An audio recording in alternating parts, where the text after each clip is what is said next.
network across the globe.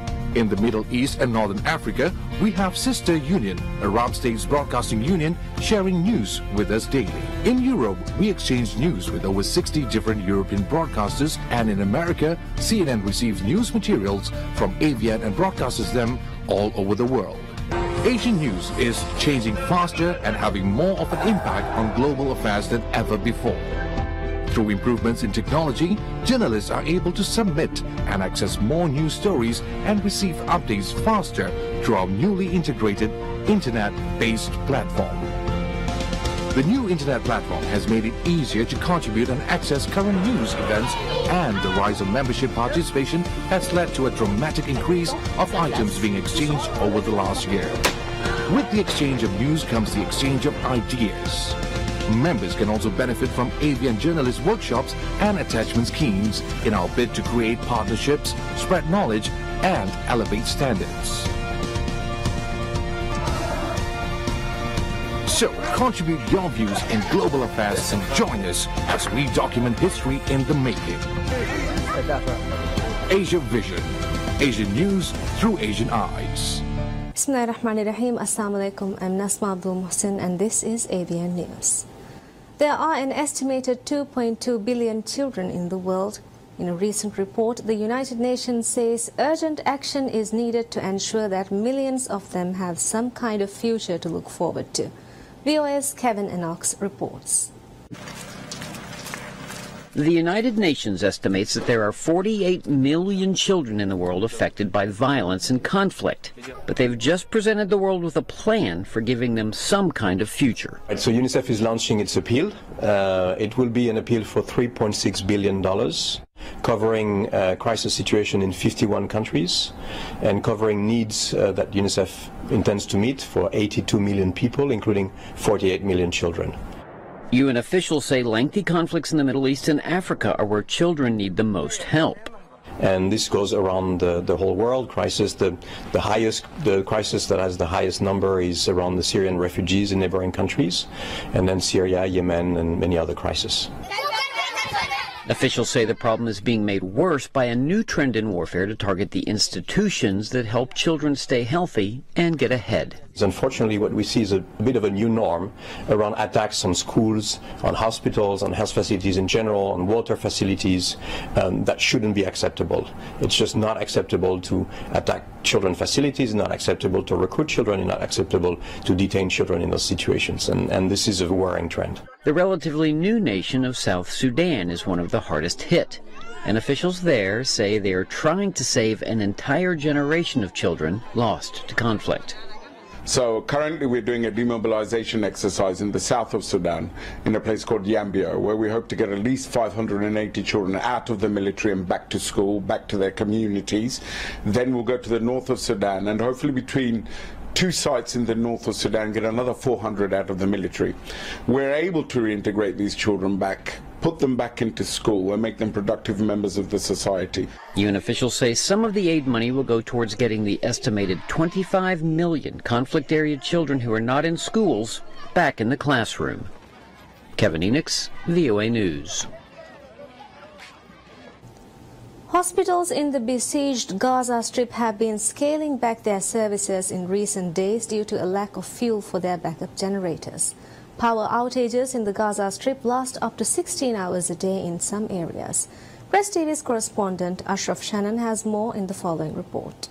Prolonged power outages are taking their toll on hospitals in the besieged Gaza Strip. The Beth Hanun Hospital in northern Gaza was forced to halt its services and suspend surgeries on Monday due to a lack of fuel for standby generators. Hospital generators in the Gaza Strip need close to 500,000 liters of fuel every month. The Gaza Strip currently receives about 5 hours of electricity a day.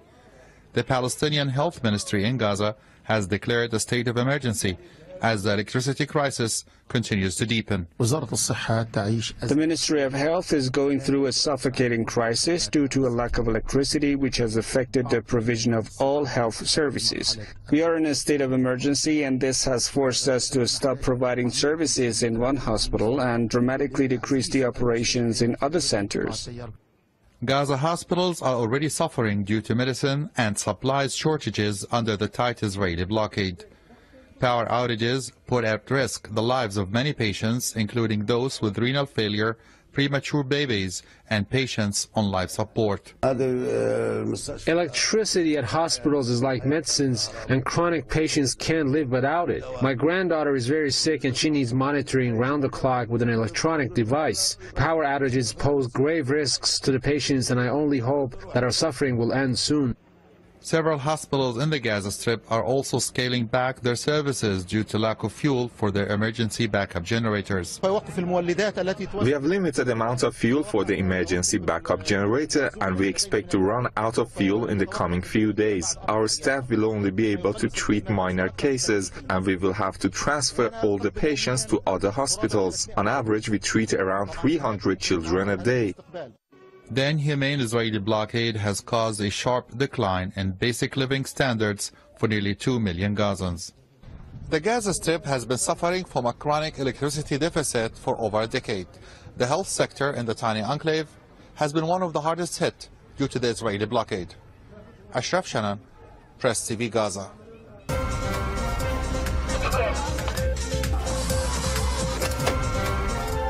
Asia Vision. Asian news through Asian eyes. The Syrian National Dialogue Congress wraps up its two-day meetings in the Russian Black Sea resort city of Sochi. The event, backed by Russia, Iran and Turkey, was meant to build on the results of previous rounds of negotiation between Damascus and opposition groups held in Kazakhstan last year. Press TV's Marina Kortunova has the details in the following report. The Syrian National Dialogue Congress held an extraordinary meeting in Russia's Sochi that was attended by more than 2,000 participants. Russia had invited representatives from all countries, the members of the UN Security Council, as well as those representing different strata of the Syrian society. Among the most pressing issues on the agenda were the drafting of the constitution, distribution of power between the center and the regions, as well as strengthening public control over the state apparatus. This is a Congress of non-representative bodies, but it is being attended by all layers of the Syrian society. This is one of the positive aspects of the Congress. The Congress was opened by Mohammed Hassan al-Kala, the forum's elder and the head of Syria's trade union. In his speech, Hassan al-Kala stressed that the representatives of the Syrian people assembled in Sochi intend to stand united in defense of their country's sovereignty, territorial integrity and independence. He stressed that there is a general unity against those who do not want a better future for Syria. Hassan al-Kala also denounced foreign interference, saying plots to incite unrest and divide Syrians must be stopped. We have gathered here in order to say strongly, hands off Syria. The sons and daughters of our country, they alone have the right to determine its future. When Russian Foreign Minister Sergei Lavrov took to the podium to deliver his speech, the hall was filled with applause and shouts in Russian and Arabic. There were words both in support and against the Russian role in resolving the Syrian crisis. The forum that lasted more than 9 hours largely discussed ways to resolve the conflict. And I will be indicating as soon as possible, because Syria cannot wait, how I intend to proceed on my mandated task under Resolution 2254, which means in practice setting in Geneva a schedule and process for constitutional drafting. This way a constitutional committee can really and concretely be established and begin to work. That's what you want, I know. Following the summit, a statement was adopted with an emphasis on the basic principles of the future state structure in Syria, such as respect for its sovereignty, territorial integrity and independence. It also calls for ensuring the rights of all ethnic groups and ensuring a political process that will not leave anyone behind and that will allow the Syrians to determine their destiny themselves without outside interference. Marina Kortunova, Press TV, Sochi. A top State Department official says there is no change in U.S. policy towards Afghanistan after President Donald Trump ruled out negotiations with the Taliban. The U.S. official said the president was simply responding to a dramatic escalation in Taliban and other terrorist attacks on civilians. The Afghan government and the Taliban have also reacted to Trump's comments, as VOA's diplomatic correspondent Cindy Sain reports from the State Department. Days after the Taliban claimed deadly attacks against Afghan civilians, President Donald Trump said Monday the United States does not want to talk to the insurgent group. Innocent people are being killed left and right, bombing in the middle of children, in the middle of families, bombing, killing all over Afghanistan. So we don't want to talk with the Taliban. A day later in Kabul, U.S. Deputy Secretary of State John Sullivan reassured the Afghan government of the enduring U.S. commitment to the war-torn nation. The president didn't announce a change in our policy because our policy is conditions-based. The president was commenting on horrific acts of terrorism which we saw over the last few weeks, and our policy and our support for our Afghan partners will continue until those conditions which are laid out in the policy, where we have the Taliban willing to come to the negotiating table to negotiate a peaceful resolution of the conflict here, that policy remains in effect. A spokesman for Afghan President Ashraf Ghani told VOA the Afghan government is now forced to seek an answer to the attacks on the battlefield instead of at the negotiating table. The recent crimes perpetrated by the Taliban in Kabul and other provinces have practically crossed the red lines. The Afghan government, at the request of the people, the religious scholars, and the politicians, deems it is its obligation to explore any means and possibilities against terrorists. Some analysts say, despite 16 years of military involvement in Afghanistan, the U.S. has little to show for it. We're not going to negotiate. We're just going to fight our way through this. Unfortunately, that's what we've tried to do for a number of years, and it's not worked out. It's very difficult to kill your way to the end of an insurgency. A Taliban spokesman on Tuesday accused the U.S. of wanting to prolong its occupation of Afghanistan and said Trump and his, in his words, warmongering supporters should expect an equal reaction and not roses from the Taliban. Cindy Sain, VOA News, the State Department.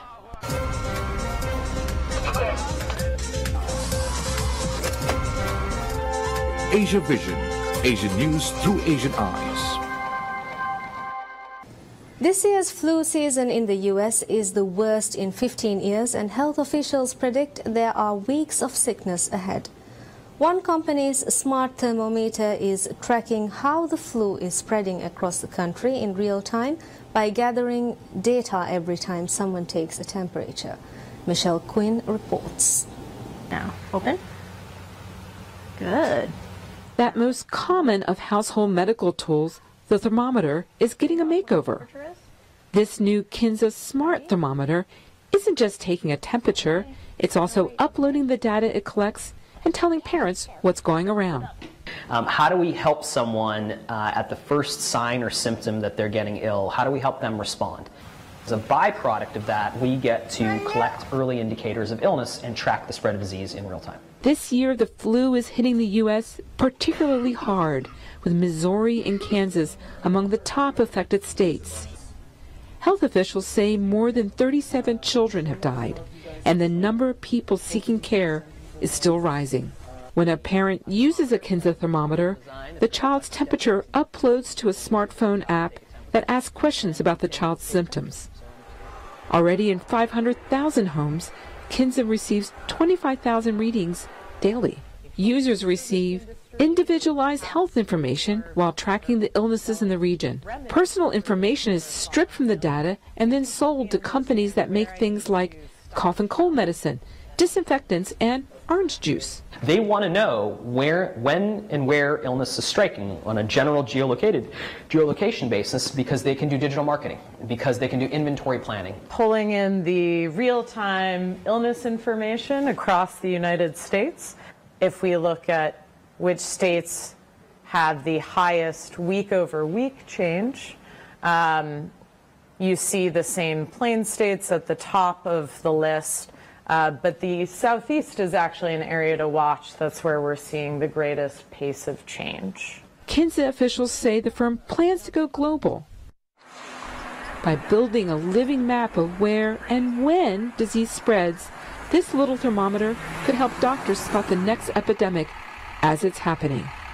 Michelle Quinn, VOA News, San Francisco.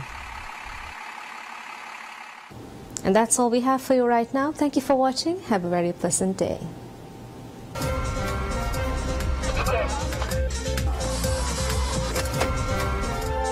Asia Vision, Asian news through Asia.